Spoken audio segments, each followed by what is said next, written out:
Today on Refined, kids really flip over this Nahomish dad. I'm gonna get underneath it. Are you nervous? Always. His creative hotcake skills that have become a social media sensation. Plus, it tastes as good as it looks. So I can eat a boatload of gelato, not like ice cream. You can eat twice as much and feel half as guilty. The longtime Seattle sweet shop that will change the way you think of gelato. And if these walls could talk, what happened in this Bellevue home that's making it a hot piece of real estate? Seattle Refined starts now. Hey, how's it going, everybody? Welcome to Seattle Refined. I'm Gard Swanson. You know, ask any parent and they will tell you that spending quality time with your kids can be tough sometimes. But there's one dad at Nahomish that's cooking up great memories with some serious creativity. Here's Refined's Malia Karlinski with the story of a Pancake Picasso. Eggs, biscuit, and milk. The recipe seems simple enough. Breck Neville stirs it up and adds in the most important ingredient of all, imagination. The result? Fantastic flapjacks. This dad is a Pancake Picasso and the creative force behind Pancake Breakfast on social media. It began when his son was a toddler. It started when Cohen was about 2. We used to make breakfast, obviously. We had to feed him, and we started with the pancake molds, and it came to a point where it just evolved into me making my own designs as I went. The first one I made was a garbage truck. It was literally just blocks, like big solid blocks of colored batter to make a design. The amazing pancake ideas started stacking up. Just kept going. It kept getting more and more detailed, right? Oh yeah, some of them are just ridiculous. I can spend a couple hours putting details into a pancake for him to then tear apart and eat. What are some of the pancakes that you've made that you are really proud of? One of my favorites I did of the Mad Hatter. It was ridiculous. So I have it with a huge hat. It's about the size of a turkey platter. It took me 2 spatulas to flip it, but I got a 2 spatula pancake. It's getting serious. It was. Some of the Funko ones I really enjoy. I did Ewoks, and I've sent a lot of Star Wars. Spider-Man is a big one in our house. All the superheroes. We caught up with Breck and Cohen in their kitchen to get them to spill the syrup on how they cook up their creative hotcakes. I picked a Funko version of Hermione Granger from Harry Potter. I start on a cold griddle, start with an outline, which I use chocolate batter, a little bit of batter thinned down with chocolate and milk, and I use a chopstick as a pencil as I'm going, and then I start outlining. Do your friends like his pancakes? Yeah, they say we're famous. You have to work foreground to background, obviously, because when you flip it, all that stuff's going to be in the front. He has a palette of colored pancake batter at his fingertips. So I'm just doing some highlights around the eyes, things like that. More, buddy.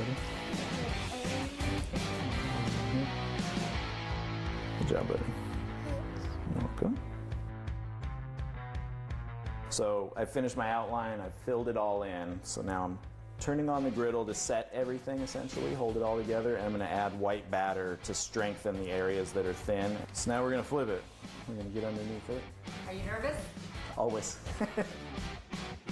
It's good. I like it.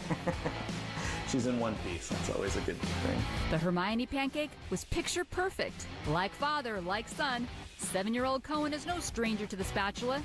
He whipped up a beautiful bloom. Wow, that's awesome. What do you think? It's good. Oh, Hermione. It's almost too pretty to eat. Down the hatch.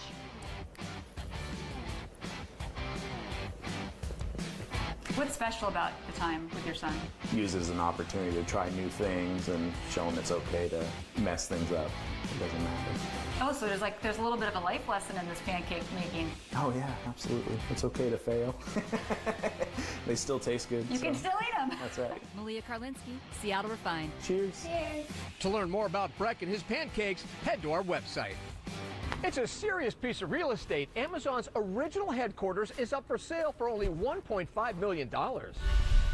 We're actually talking about this home in Bellevue. It's the same address where Jeff Bezos founded what's now one of the world's most valuable companies back in 1994. The house was rebuilt in 2001, but the famous address remains the same. To check out our photo gallery, all you have to do is head to our website.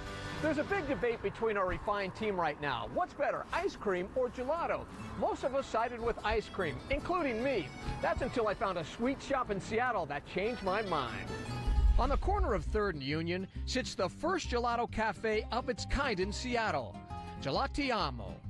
So tell me about this display here. It's almost like you don't want to touch it because it's so pretty. Thank you. It is actually really, really pretty. But you know, I always say that you choose with your eyes before any other senses. Maria Cosin opened up the cafe over 23 years ago behind a boatload of Italian family baking tradition. Given that I grew up in a family bakery, my bakery dates back 200 years. I'm so proud of my heritage. Matter of fact, everything we do here that is dessert, not the gelato portion, but all the dessert, all the cookies, all the cakes, the pastries, they are all my family recipes back home. Here you go. It's a light caramel with a hazelnut in it. I kind of got the idea from a hazelnut latte, but there is no coffee in there. All the gelato here is handmade in small batches. Every day there are new flavors to explore, along with the usual sweet treats to devour. So if I order in an Italian accent, do I get a discount? Absolutely, only if you can say stracciatella. Stracciatella. Hey, Not bad, huh? You got it. How much did you practice? A lot. Okay. So where do you make all this stuff? We're actually making it right in-house, downstairs. We've had it forever, since the day I opened up. I like to call my kitchen our dungeons. Let's go to the dungeon. Let's go to the dungeon, sir. 19 steps below street level, we arrived where the magic begins. Maria explained to us that gelato has fewer calories than ice cream, mainly because of less butterfat. But it's the selection of organic ingredients that makes this gelato pop with flavor. What you're telling me, Maria, is that I can eat a crap load of gelato, right? Yeah, eat twice as much and feel half as guilty. That's my line, and I stick with it. I like it. All right, let's get busy here. Tell me what we're doing here. So today, I thought that we'd do the one flavor that we really are so popular for, and that's our rice gelato. Our gelato riso, which is really unique to us. Within moments, we're mixing the rice gelato, starting with organic milk, then a little bit of sugar, dried non-fat milk, then the big top secret family ingredient. All right, That's spill me the beans. being What do we Italian got? and modest. Condensed milk. We use sweetened condensed milk in just about every single flavor we That's make. the big secret? Condensed milk? You know what? That's Yes, it is here. But I'll tell you, at the end, the flavor of the product is absolutely amazing. A good gelato recipe is like a perfect symphony. I feel that I'm almost the gelato director.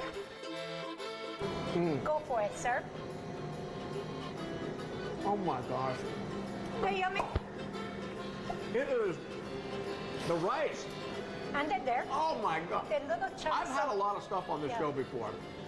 This is incredible. Oh, thank you so This much. is fantastic. People come from out of town to try the rice gelato. I think that the best compliment for me, it would be just close their eyes and say, wow, just like in Italy. All right, give me a high five with the spoons. Here we go. All right, thank you. Very welcome. To learn more about this story and other sweet shops around the city, head to our website. Seattle Refined is just getting started. Coming up, we are starting to glam up for the Oscars this Sunday. We look back at Seattle's unique film history that you may not know about. John Wayne shot and killed this guy out there by the first dolphin. We'll be right back. But first, the countdown is on to our biggest event of the year. We're talking about the So Northwest Women's Show on March 9th and 10th. Every Monday until the big event, we'll draw a lucky winner to get 2 tickets to Sunday's show that features fashion, food, and freebies. And get this, there's even free parking this year. To learn more, head to seattlerefined.com/contests.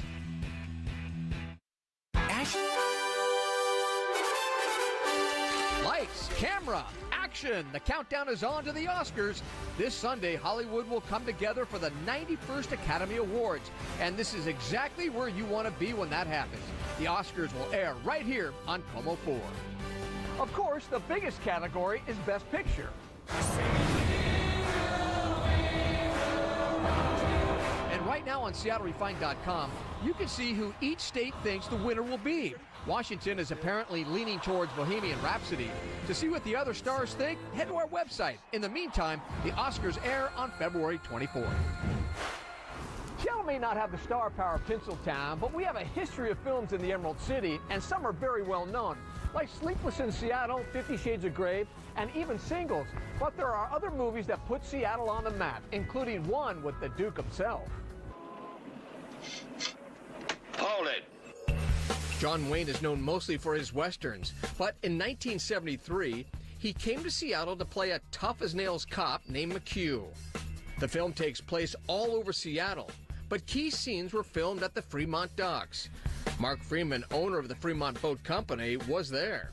John Wayne shot and killed this guy out there by the first dolphin. The guy shot back at him, and they threw up some garbage cans up here. And that was kind of fun to see all this, because we owned the place. We got to be right in the middle of it all. And with a little snub nose 38, we got him. Oh, good shooting, you know. They wanted to be part of the movie here, and I said, why not? And so we had our little scow full of cameras and everything else out there. Well, here's a picture of the taking the filming of the thing. So anyway, they showed up with all their trucks and things, and completely blocked the street. The Marine store was all mad at me because they couldn't get people in and out. I said, well, it's more important to make the movie. Get off it. They didn't like that either. That was too bad. You know, how many times are you going to make a John Wayne movie? And we haven't even got to that time Sly Stallone and company came to town.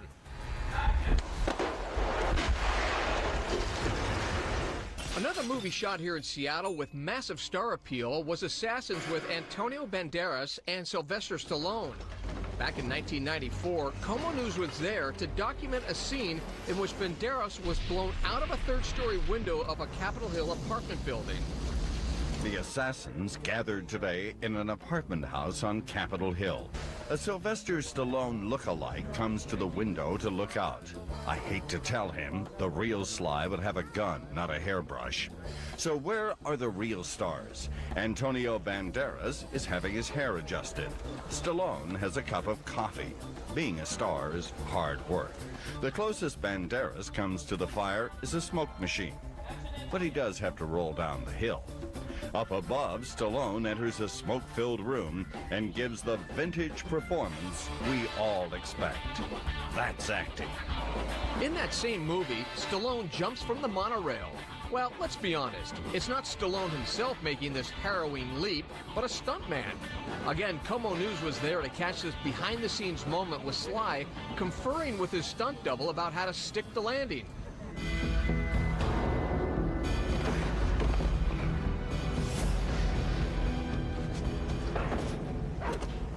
To check out other movies filmed in Seattle, just head to our website. We're talking to Sleepless in Seattle. You called a radio station? Of course, the one movie that people link us to is Sleepless in Seattle. And apparently people in Washington State still love it. Streaming Observer put out a new report about the favorite rom-coms in each state. And no surprise, Sleepless in Seattle took the top spot in Washington. To check out the other states, we have a link to the article on our website. Coming up, class is in session. Do you think I could do this, possibly? Yes. Refined shines a spotlight on an unusual art form.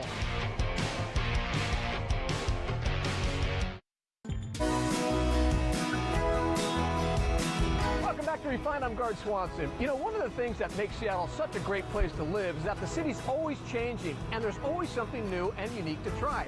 Case in point, Refined's John Prentice discovered a new class that's a real sign of the times. We're at Western Neon, located in the Soto neighborhood in Seattle. We are a fine art neon sign company. Western Neon has been lighting up Seattle streets since 1985. And even if you don't recognize their name, you've seen their work. I think one of the most important projects that we've done in the past was to reestablish the Rainier R on top of the old brewery. Dylan Newworth works here and says neon is an art form like nothing else. So a neon sign consists of glass that is bent over a fire to create a design or a graphic. It's filled with neon or argon. If you use neon, that glows red. If you use argon, you combine it with mercury, which makes it glow a very beautiful kind of whitish blue color. By combining those with tinted glass, you create all the different colors you see in the landscape. Western Neon's founding family ran a neon bending school back in the late 70s, and now Western is bringing it back. you can learn to bend your own neon signs and sculptures from some of the best in the business. So make a 90 and then pull it back up toward you. There you go. Kelsey Fernkopf is one of the instructors. I have been doing it 30 years. I've always loved neon. We teach everybody the basic bends, which are a double back bend, a 90-degree bend, sweeping curve bends, U-bends, rise turns, and then we also encourage them to just go crazy and make anything they want, which would just be like squiggles. Students heat up glass tubes with gas burners like these, and when the glass gets soft, bend them into neon letters and shapes. It's an anchor, so if you see like this part of the design is this part, and so that's the part that I just did, and so it's backwards, so when it's lit up it would be facing this way. Ashley Smith is a student here and says bending glass requires finesse and skill. Once it's heating and you want to bend it, you'll blow air in it, and that way the part where it's bending doesn't deflate. So this is the beginning, actually this is the end of a sign that I'm making for a co-working space that I work out of. It will be the letter M. Allison says she couldn't be more excited about learning to make neon. I'm really fascinated by things that are really intricate and have lots of intricate pieces to them. So I am really fascinated by designing the pattern, then the stage of actually learning how to bend it properly, make it so that it doesn't break when it gets bombarded, and then the actual elements of the gases, learning about a scientific piece with electricity and different specific noble gases. It's really interesting to me. Dylan says this class is open to everyone, from pros to first-timers. Do you think I could do this possibly? Yes. Okay. Just keep spinning the glass. Spin it around and around and around. Keep it as level to the fire as possible. Is that getting pretty goopy right there? No, not yet. Keep flipping it. Oh, man. Okay, now rock the bottom and hold it up in front of your face and look at the nice curve. Whoa! There you go. Look at that. See? That's pretty cool. Yeah. You got a nice curve. You know, that almost looks like the beginning of something pretty good there. Yeah, absolutely. I recognize this. John Prentice, Seattle, Refine. To learn more about Western Neon, log on to our website. And that's not the only cool thing you can learn after work here in Seattle. How about brushing up on your blacksmith skills? The Old World Blacksmith Studio Lawless Forge in Soto teaches folks who are interested in rudimentary blacksmith skills. Classes run anywhere from 1.5 to 3 hours, depending on how much you want to get out of it. To learn more, all you have to do is log on to our website. We'll be right back, but first, check out our refined, shareable moment of the day. In the last few years, cities like LA, New York, and Chicago have been a breeding ground for novelty pop-up restaurants and bars. Most are based off pop culture references and have varying degrees of success. But one pop-up stands above the rest, Saved by the Max in Los Angeles. Me and my two partners were kind of just tossing ideas of what we can do to do a brand extension of a 90s party that we've been doing. And I was like, what if we took it to another level and we did like a Saved by the Bell, just kind of, museum. I went home and I put a Facebook event page up. Within a couple hours, it kind of went viral. And then we kind of regrouped and we're like, oh my gosh, like this is a thing. The reason I went with Saved by the Bell is because I honestly am a super fan. I do love the show, and I think that's why giving a genuine experience to the fan and doing stuff like Zach's Room and Malibu Sands and touching all those touch points of the show over the years, so people really that liked it for different reasons are like, I get it. And it doesn't look like a big company put it on.